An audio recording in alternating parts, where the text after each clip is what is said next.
Imagine being stuck in a room with your crush and realizing there's only one single chair left for the both of you. Instead of fighting over it, this bold junior offers the most scandalous solution possible. He'll become her personal human chair. His beautiful senior actually takes him up on the offer. But neither of them realized just how much skinship they were really signing up for. Even when the missing chairs finally return, she can't seem to stay away and chooses his lap over any actual seat in the house. But things take a turn for the extreme when the summer heat causes an accidental reveal that leaves them both completely paralyzed with shock. She's listening to his heartbeat like crazy, and he's struggling to keep his hands from shaking as the tension reaches a breaking point. Before they know it, a simple favor turns into an intimate embrace that neither of them wants to let go of. Will this awkward literature club ever return to normal? Or have these two finally crossed a line they can never come back from? Get ready for a story about a chair and the girl who fell in love with it. So let's dive into the story. Yuzu struggles to finish her sentence while Kaido asks her what is happening. Yuzu wonders how much longer they will remain in this position. Kaido considers himself to be his senior's chair. Yuzu greets Kaido as he arrives at the club. Kaido thinks about how cute she is. Yuzu offers to unlock the door. Kaido mentions that Yuzu is a year older than him. Kaido watches as Yuzu unlocks the room and thinks about how he belongs to the same club as his cute senior. Kaido asks what Yuzu plans to read today. She explains she wants to read a book left behind by a former member. Kaido watches her struggle to reach a high shelf. Kaido offers to get the book for her. Yuzu thanks him and asks for a specific title from the top shelf. Kaido is surprised to learn Yuzu already finished her previous book. He reflects on how she is the top student in her class and finds her matter-of-fact attitude charming. Kaido hands the book over and realizes he is in love with his intelligent senior. Yuzu thanks him for the help. Yuzu sits down and gets absorbed in her book. Kaido admires her eyes, her glasses, and the way she focuses on her reading every day after school. Kaido thinks his senior looks magical in the light of the setting sun. Yuzu looks up and responds to him. Kaido looks at her and decides he will never get tired of watching the person he loves. A problem arises when both Yuzu and Kaido insist that the other person should be the one to sit down. The two are stuck in a standoff because there is only one chair remaining in the club room. Minato Yuzu is a second-year high school student standing at 140 centimeters who enjoys reading romance and science fiction novels.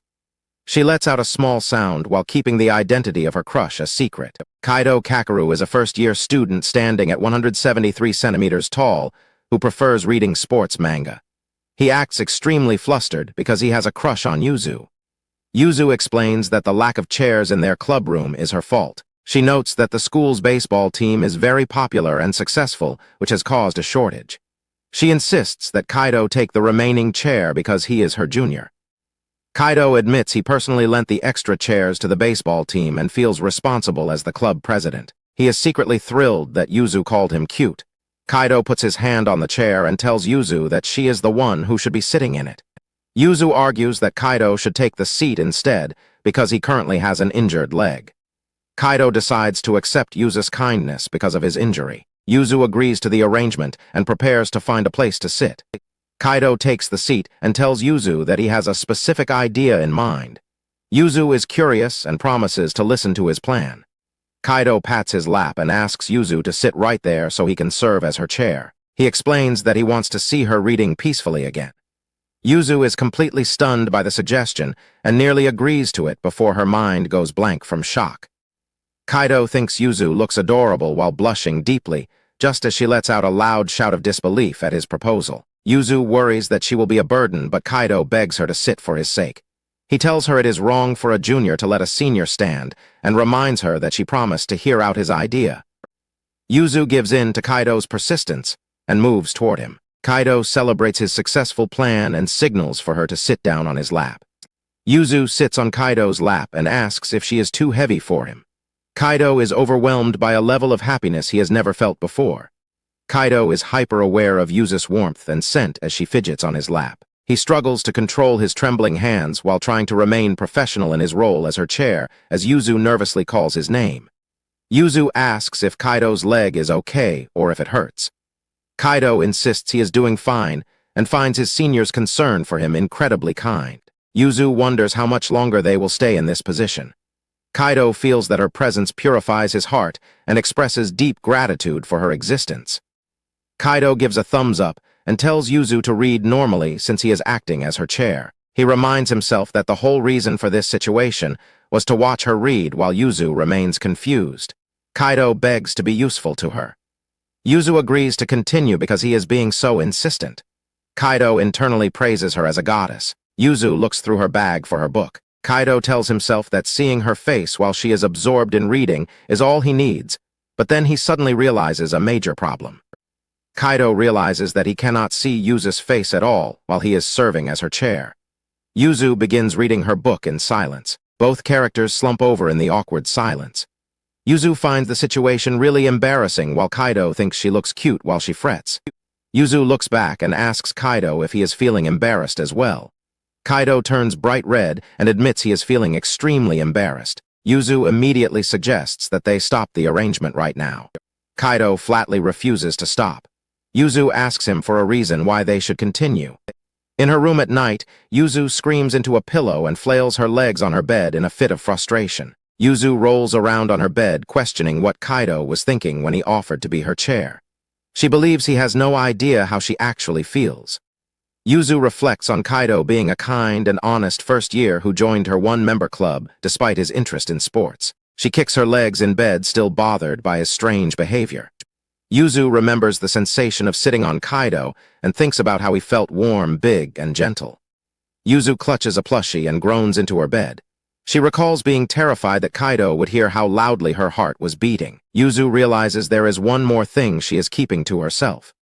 The previous day, Kaido looked down at Yuzu while she sat on his lap, both of them feeling incredibly self-conscious. Yuzu thinks about how cute Kaido is and hopes he will offer his lap again because she is too shy to ask. Elsewhere, Kaido lets out a sneeze. Yuzu asks Kaido what kind of books he likes to read. Kaido thinks about how cute she is. Kaido explains that he thinks about things constantly. Kaido shows Yuzu a sports manga and admits that he only reads that type of book. Kaido hides his face behind the manga and worries that his choice isn't good enough. Yuzu reflects on her own reading habits throughout the seasons. Yuzu smiles and tells Kaido that the best books are the ones that are easiest for him to read. Kaido feels flustered by her encouragement. Yuzu asks about the story Kaido is reading. Kaido thinks about how he likes the side of Yuzu that finds eternal love stories cute. Kaido recalls how cute Yuzu was the day before. In his memory, she asks him if she is too heavy while sitting on his lap. Kaido sits in the club room and reflects on what a good day he had even though he couldn't see Yuzu's face while she read. Kaido hears a click and looks toward the door as it begins to open. Yuzu enters the room and greets Kaido. Kaido looks at her and beams with joy. Yuzu arrives early and walks into the room. Kaido is surprised to see her arrive so soon. Yuzu walks toward Kaido in a stiff and awkward manner. She tells him that she is glad to see he is motivated. Kaido notices her strange walking style and thinks she is impressive for trying so hard. Yuzu continues her clumsy walk across the room. Kaido decides that even her awkwardness is cute and feels that today will be another good day. Yuzu notices that all the chairs are back in the room. Kaido explains that he brought them back since the baseball team no longer needs them. Yuzu thanks him as she puts her bag down. Kaido is thrilled because Yuzu praised him. As he gets his things ready, Yuzu prepares to start their usual routine for the day. Yuzu suddenly sits down directly onto Kaido's lap. Kaido is caught off guard and asks if they should start club activities now. The two sit together in silence at the desk. Both of them are stunned by the immediate physical proximity. Kaido and Yuzu remain frozen in place while they both try to process what just happened. Kaido looks shocked while Yuzu starts to settle in on his lap. They are both visibly flustered by the situation. Kaido's heart beats loudly as he tells himself to calm down. Yuzu begins to open her book while sitting right in front of him. Kaido grips his pants tightly and feels like the sudden physical contact is going to drive him crazy. Kaido reflects on how the literature club usually functions with just the two of them. They normally sit across from each other at the center of the 6 desks in the room. Kaido realizes that despite there being plenty of empty chairs now, Yuzu chose to sit on his lap anyway. Kaido is overwhelmed with joy but remains deeply confused about why his senior decided to do this. Kaido finally asks Yuzu why she is on his lap again today. Yuzu looks back at him with a puzzled expression. Yuzu remains silent while sitting on Kaido's lap. She suddenly lets out a small sound as the realization of her situation hits her. Yuzu lets out a confused scream. Kaido finds her weird vocalization adorable and considers her a master of being cute. Yuzu stammers while Kaido admires her. He appreciates being able to see her face clearly since she is sitting sideways today unlike the day before. Yuzu hunches over in embarrassment. Kaido feels like her extreme cuteness is dangerous to his health and decides that she is a literal angel. Yuzu jolts and calls out to Kaido. He snaps back to attention and asks her what she needs, feeling revitalized by her voice. Yuzu points out that people are supposed to sit on chairs. Kaido agrees with her statement. Yuzu yells that Kaido has become her chair. Kaido confirms his status as a chair for her. Yuzu asks if there is any problem with her sitting on him if he is a chair. Kaido tells her that there is absolutely no problem at all. Yuzu declares that they should start their club activities. Kaido accepts the instruction as she holds up her book. Club activities begin for the day with Yuzu sitting on Kaido's lap. They both agree that everything is fine. 10 minutes pass with Yuzu sitting on Kaido's lap. She is too flustered to read a single page of her book. Yuzu curls up into a ball while Kaido watches her. He wishes he could preserve this moment forever and wonders what he did to deserve this. Yuzu looks up from her book and asks Kaido to stop staring at her. Kaido feels overwhelmed by the intensity of the moment. Kaido decides he wants to keep Yuzu's cuteness all to himself. Yuzu sighs and remarks on the heat, and Kaido agrees with her. Yuzu complains about the intense June heat and the lack of airflow in the clubroom.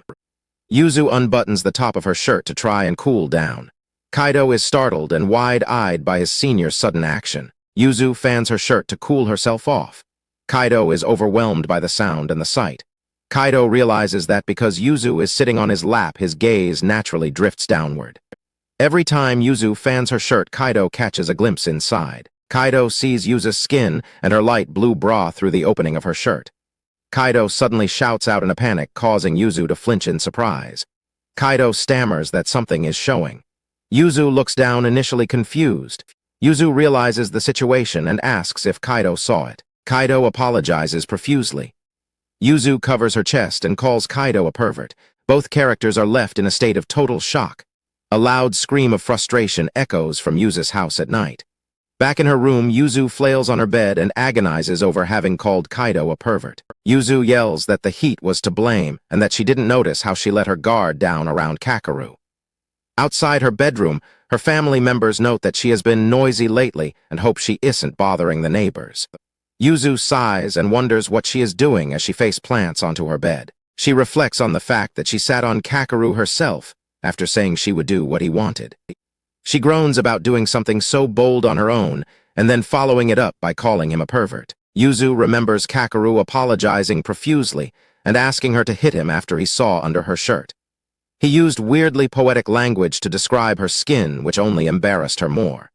His poetic vocabulary caused Yuzu to headbutt him in a panic. She demanded he forget everything immediately, but when she asked what color her bra was, he instantly answered that it was light blue. Yuzu continues to mope on her bed as she thinks about what happened after the headbutt incident. In the club room, Kakeru asked Yuzu if she could move away from him. She bluntly refused to move. Yuzu argued that if she moved, he would just look at her again. Kakeru promised he wouldn't, but she didn't believe him.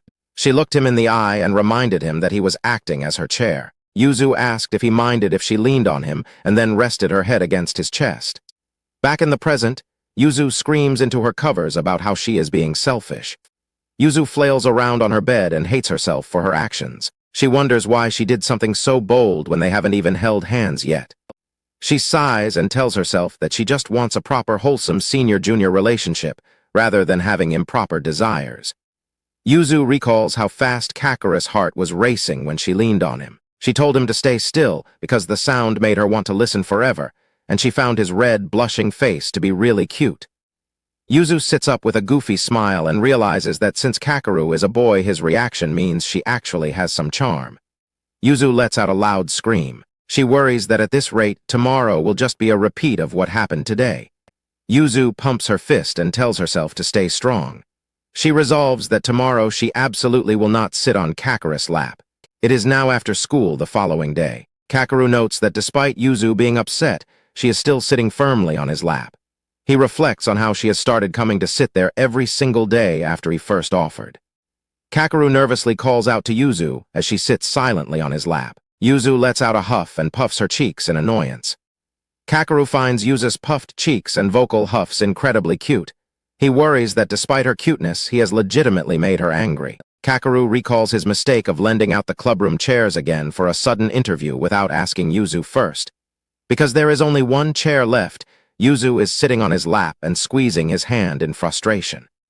Yuzu asks Kakeru what he thinks her resolve was even for. Kakeru asks what resolve she is talking about. Yuzu shouts that he talks too much, which makes Kakeru realize he has made her even angrier. Yuzu continues to huff as she settles into her usual spot on Kakeru's lap. Yuzu tells Kakeru that this is his punishment since he was the one who offered to be a chair in the first place. Kakeru agrees and promises to devote himself to being her chair. Yuzu asks Kakeru not to move as she reaches down and firmly grips his hands. Yuzu suddenly reaches down and grabs Kaido's hand with both of hers. Kaido is completely caught off guard as Yuzu continues to squeeze his hand. He stammers her name and asks her what she is doing while his hands tremble from the contact. Kaido reflects on how he was just wondering where to put his hands and what was appropriate for their relationship. He is shocked that Yuzu went straight for a full-on grab while she continues to squeeze him. Kaido's face turns bright red and he starts to tremble. He decides that the situation is getting out of hand and resolves to turn his hands around so he can hold her hands back. Kaido shouts out Yuzu's name in a panic. Both of them are startled by the sudden movement as Yuzu lets out a confused sound. The two sit together while blushing deeply. Kaido continues to squeeze Yuzu's hands while they both breathe heavily in the silence. Yuzu frantically claims that this is necessary for him to become a proper chair since fancy chairs have armrests. Kaido realizes that when she panics her brain freezes, but her actions keep going as she continues to squeeze his hands without moving away from him. Yuzu pulls Kaido's arms all the way around her. She tells him that she thought it would be nice if he had armrests too, while Kaido reacts with shock as his hands slip into place. Kaido ends up hugging Yuzu from behind while she sits on his lap in the empty clubroom. Both of them are overwhelmed by the proximity as they remain pressed together in silence. Kaido realizes he is essentially hugging Yuzu from behind and feels her pressed against him from every angle. He worries that his thoughts sound gross just as Yuzu quietly says his name. Yuzu looks back over her shoulder at Kaido with a serious expression on her blushing face. Kaido stares back at Yuzu and reflects on the fact that this is a side of her he has never seen before.